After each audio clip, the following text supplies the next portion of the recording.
So ayun mga pre, isang mapagpalang araw na naman sa inyong lahat at welcome back dito sa channel ko. So ayun, morning blessing, tingnan nyo.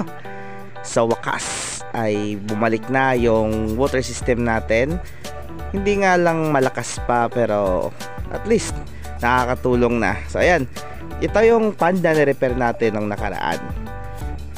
At yun yung nauna nating na-repair na in-update ko nung nakaraang video natin. So ngayon, yung pad na to ay hayaan natin na mag-stock yung tubig at ito naman yung ta-transfer natin dito sa kabila. Dahil ito ay may leak din, so kailangan natin itong i-repair para tuloy-tuloy na yung breeding natin. So ayan, next video subukan ko na ma-repair to, papakita ko sa inyo. Pero yung pinaka main goal natin dito mga pre ay i-update ko kayo sa laman ng ating mga gallon setup dito. Ayan, so ipapakita ko sa inyo kung ano yung laman ng ating mga gallon. So samahan nyo ako, let's go! So ayun mga pre, nung nakaraan ay sunod-sunod yung pag-out natin ng mga gapi, lalo-lalo na yung Tuxedo Koi gapi dito na halos naubos na ng mga kaibigan natin, at saka Silver Koi gapi. So yung nandito ay yung mga huling inilagay ko at pinapalaki natin. So ayun, isa-isahin natin, let's go! So ayun mga pre, dito tayo magsimula sa galon ng ating Silver Koi gapi. So male section to mga pre.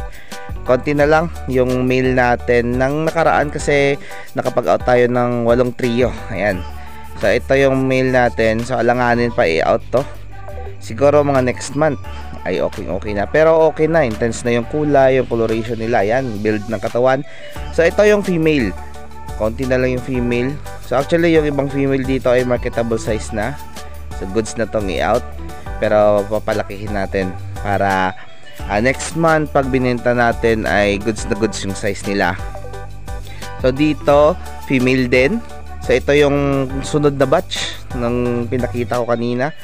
Pero malalaki na, halos hindi sila nagkakalayo sa size. Kaya pwede na rin i-out next month. So dito, ito yung inferior size natin ng mga female. Ayan. So marami tayong female mga pre. So tamang-tama yung pag-out natin na by trio para yung ratio ng male at female sa breeding natin ay magkatugma. So nga pala, ipapakita ko sa inyo yung breeder natin. Ayan. Ito yung bagong breeder ng ating Silver Koi gapi. Ayan. Hindi ko nagkakamali, 4 na female, 2 male ata yung nalagay ko dito. Yan, dagdagan natin yung pagkain nila. Yan. So, hindi pa sila nag-fry. So, dito, yung mga fry ng ating Silver Koi gapi. Yan. Pag nagka-time ako, linisin ko yung ref tub nila para fresh na naman ulit yung tubig nila. Ayan. So, marami-rami yung naipon natin. Siguro nasa 30-40 pieces. So, hopefully, mapalaki natin sila ng maayos. Ayan. So kapag nabenta na yung nasa galon natin, so ito yung ipapalit natin. So yan, dito naman tayo sa galon natin na ito. So ito yung fry ng ating Tuxedo Koi gapi. Ayan. So ito yung sumunod na batch nung na-out natin. So, medyo maliliit pa.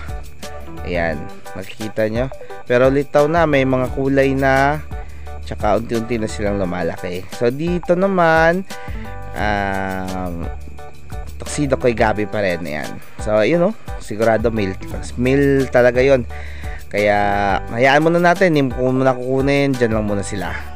So marami tayong fry ng Tuxedo Koi gapi natin. Yun. So dito, ito yung Tuxedo Koi gapi na male na natira. Ayan. So hindi pa lumilitaw yung coloration talaga na maganda, pero soon ay lilitaw rin yan. So hindi pa to marketable size, pero okay na yung katawan nila. So ito na lang yung natirang female nung pag-out natin. So nakapag-out tayo ng 7 trio. Ayan.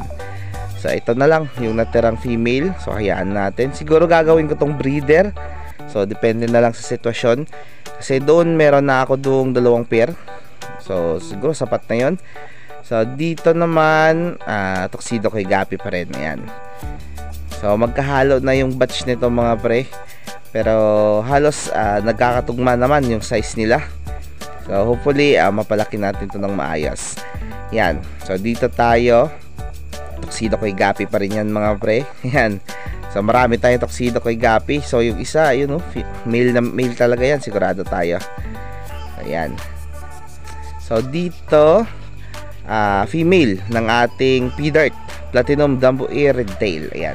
So 4 lang yung naisalba ko nung nagka-disaster yung P-Dart natin. Pero ayun siguro male yun. Hindi nga lang litaw na litaw yung Dumbo dahil batang-bata pa. So hopefully mapalaki natin to at maging good breeder. So sana nga. So dito, ito yung dalawang male natin na pinapalaki ko. Ayun yung isa talagang litaw na, Dumbo na Yun, so Dumbo Ear Red Tail, Platinum Dumbo Ear Red Tail, Black Ear Round Tail. Ayan. So hopefully makapagparami na tayo nito soon.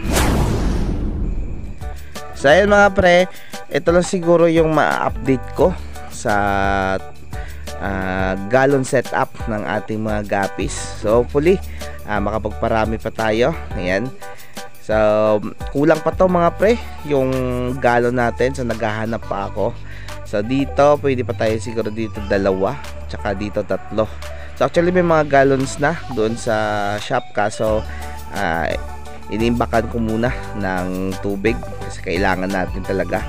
So ito, sana mapalaki natin at maging breeder natin. So gustong gusto ko talaga makapagparami ng P-Dart, kaso talagang hindi tinatadhana. Pero sana ngayon ay magawa na natin. So hopefully sa awa ng Diyos. So ayun, siguro tapos na rin yung mission ko dito. Nakapagpakain na ako sa kanila. At syempre magpapakain na rin ako ng ibang mga guppies natin at ng mga mollies natin. So ayun mga pre, magpakain na ako at update ko kayo mamaya. So ayun mga pre, tapos na ako magpakain ng mga guppies natin. So yung setup natin doon, tapos na rin pakainin. So dito pinapasukan ko muna to ng tubig kasi pag napuno to, siguro mga 3 to 4 days ay tatransfer na natin yung mga breeders ng ating Platinum King Balloon Mollies. Ayan, ayun lumalabas na sila. So kailangan ko to mga pre ma-repair ng maaga, transfer natin dyan kasi yung kaibigan natin gumagawa ay medyo busy din. So kailangan natin habulin yung kanyang availability. So ayan, siguro mga pre, hanggang dito na lang muna yung video natin. So maraming salamat sa pagsama. At syempre sa mga kaibigan natin, patuloy sumusuporta, nagla-like at nag-share at nagko-comment down below. So maraming salamat. So yung mga pre, hanggang sa muli, bye bye.